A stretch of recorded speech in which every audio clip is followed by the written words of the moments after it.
Hi everybody, we're going to be doing the first Greek class for the homeschool group. I'm Christopher Neiswanger. I'm Fiona Neiswanger.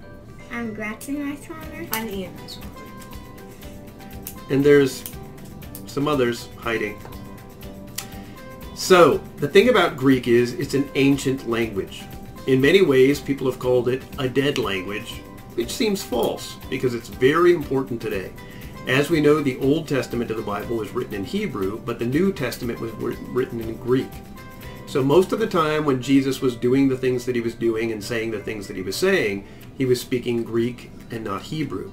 One of the reasons, historically, is because 200 years before Jesus was born, Alexander the Great conquered the known empire and taught everybody how to speak Greek. So there would be one language throughout the entire empire.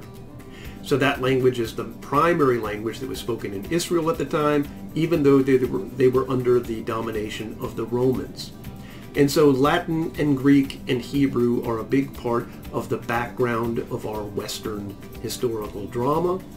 But Greek still matters a lot because we tend to measure our lives and interpret things through an understanding of the Greek New Testament. That's not the only great reason to understand and learn Greek, but if you do understand a little Greek, then you don't necessarily have to be so dependent on other people to tell you what the Bible said in the original language. So, just like any language, the best place to start tends to be with just learning the alphabet, especially if it's not the same alphabet that we use in English. So right now, we're going to go and start learning that alphabet bit by bit, line by line, letter by letter. Here's a look at the alphabet itself. As you can tell, these same letters are identical in many regards to the letters in English. This looks like an A, and it kind of corresponds to the ancient Greek letter A. This looks like a B, and it corresponds to B. Now after that, things get a little different. The letters that we're going to be focusing on won't be these capitals though, it will be these lowercase letters. And the reason that we're going to focus on the lowercase letters is because the vast majority of the time you're going to be interacting with the lowercase letters when you start to learn words, phrases, and paragraphs in Greek. So this first letter, kids, what's the name of the first letter in Greek? Alpha. Alpha, that's right. And what's the name of the second letter? Beta. Now most of you, even without having learned anything, already know alpha and beta. You've just heard these terms used in the English language many, many times. And the A in English looks a lot like the small letter alpha in Greek. Now as you see over here to the right, it also corresponds to the use of the English letter A as in the use of the word father, ah. So a small A in English is ah, and a small alpha in Greek is ah.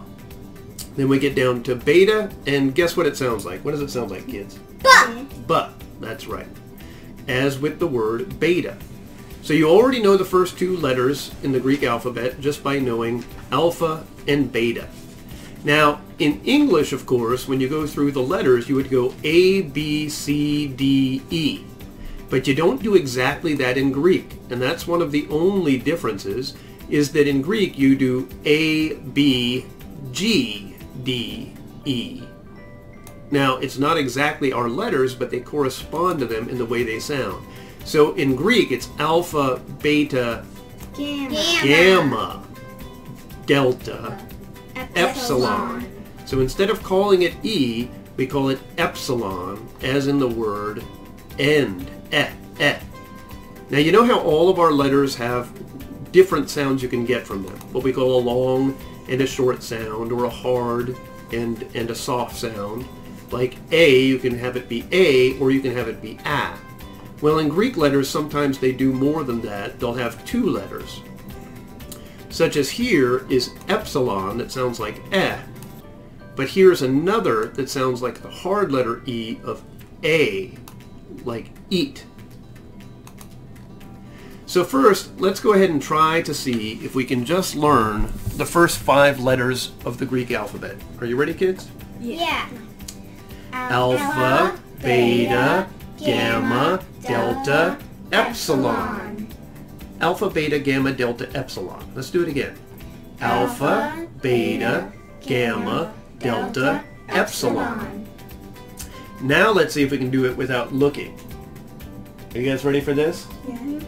Okay, no peeking. No peeky eyeballs. Alpha, Beta, gamma, delta, epsilon. So learning the first 5 was really easy. Now just like with our alphabet, there are a lot more, but if you can learn the first 5, then you can learn the rest. It's really not that hard.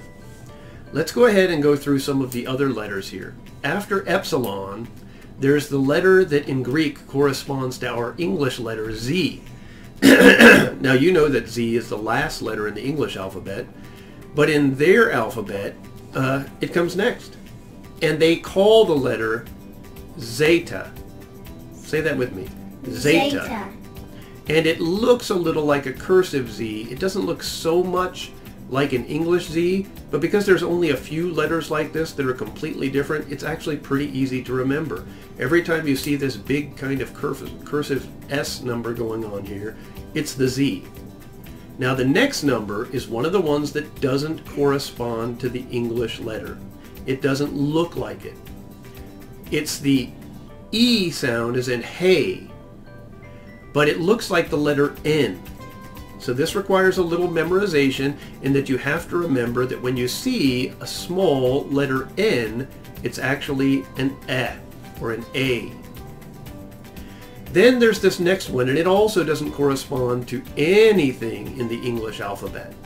Now this is a double letter sound in English. What sound does it make when you put together a T and an H in English? Th, like think or thick or several of those things. No, that doesn't work. But the TH sound is represented by one letter in Greek, and it's called theta. So let's just try to do these 3 letters. Zeta, eta, theta. Now the reason it's easy to remember them is because they all kind of sound alike. Zeta, eta, theta. The next one corresponds to our soft letter I. And it looks exactly like an I, except for it has a little tail on it, and it doesn't have a dot on the top. But it's easily remembered as this word. Does anybody know what this is? Iota. Iota. Sounds like Yoda. It sounds like Yoda, but it's iota.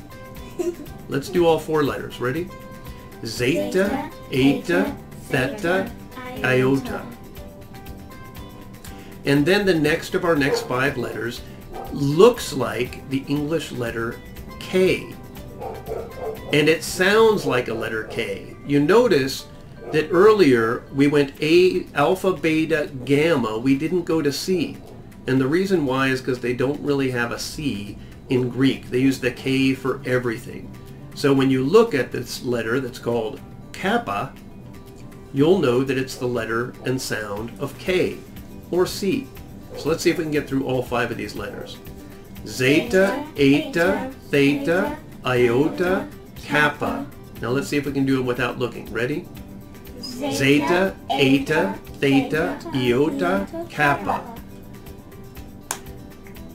And next, after K, comes their letter for L. Now you'll notice that this doesn't look exactly like an English letter L, but it doesn't look like anything else in the list either, so it's pretty easy to distinguish and remember. And we call this, it looks like an upside down Y with some tails on it.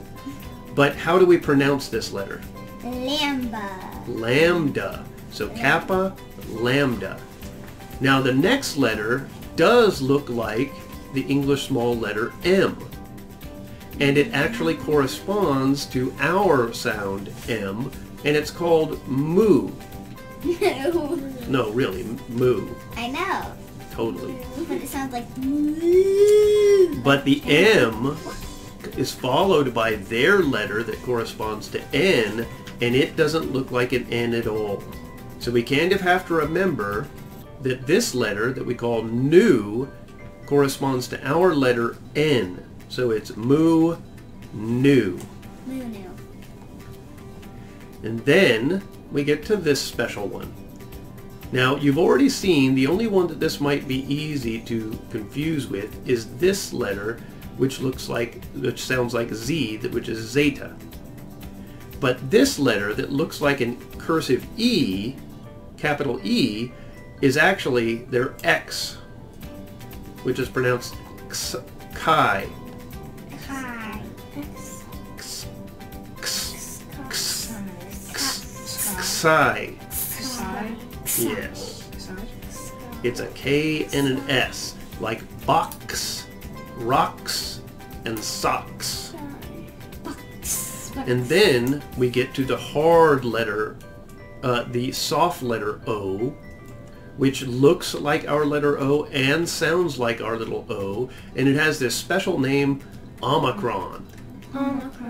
Now at this time it's easy to skip down and talk about the last letter, which looks like a W, and it's also an O, but it's the hard letter O. What does it sound like? Omega. Omega. So there's two O's. This one that looks like our O, Omicron, is for off. Ah. It has a round letter O. And this one at the bottom, Omega, is for O, like grow, snow, dough, go, and low, flow. So many O's. Now, many of you have heard it said like this, from alpha to omega. Now, alpha is the first letter in the Greek alphabet, alpha. And omega is the last letter, so from alpha to omega means from the beginning to the end. Now the next letters, this one you'll probably know from math, because you've heard it called pi, right? 3.16, that's how you measure a circle. But it's also the Greek letter that corresponds to our letter P, and we call it pi. But it's... Yummy. Now the next letter after P is their letter that corresponds to our R. It's called rho, and it kind of looks like a capital R with the leg missing. So it looks like a P, but when you have a P, it's really an R, and when you have a pi, it's really a P. And that's just one of those things that you have to learn by doing it. Now our S is a little different. Ours looks like their S, but they have two of them, and they both make the S sound. And we call them sigma. Say sigma. Sigma. And we use it for saying words like say and see. The next one, of course, looks like a T, and it is a T. It just has a little tail on it. And it's named tau. Say tau. Tau. Their U would be easy to confuse with a V, but they don't have a V, so you'll always know it's a U. And its name is upsilon. Upsilon. Like in the word put. The next one, Phi, corresponds to our letter F. It's my name.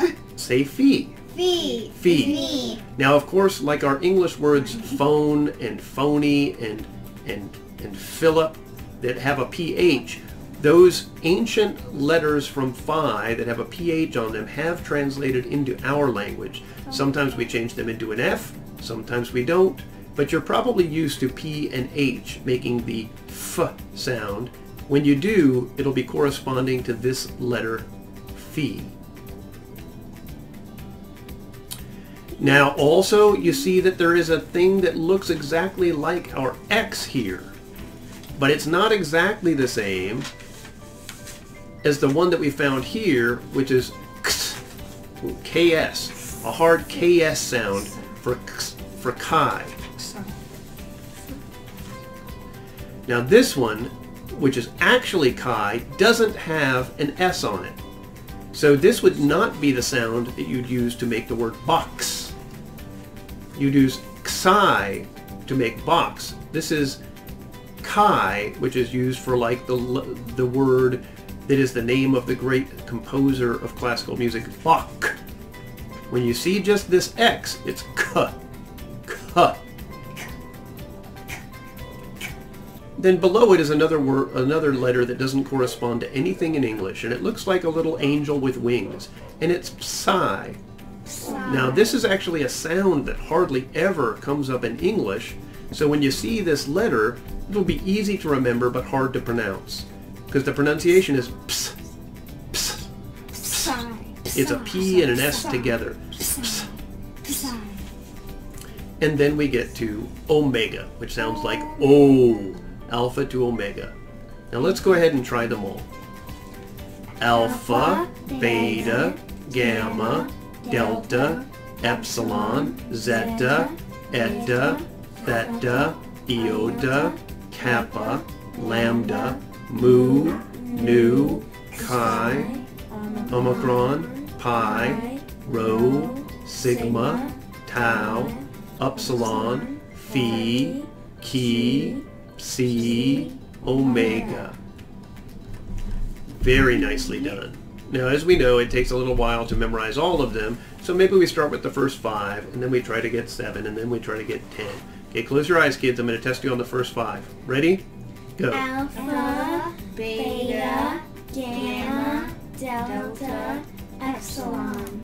Very, very good. Okay, so now we're going to move on to a couple of other things. I know that it's going to take time to learn that alphabet.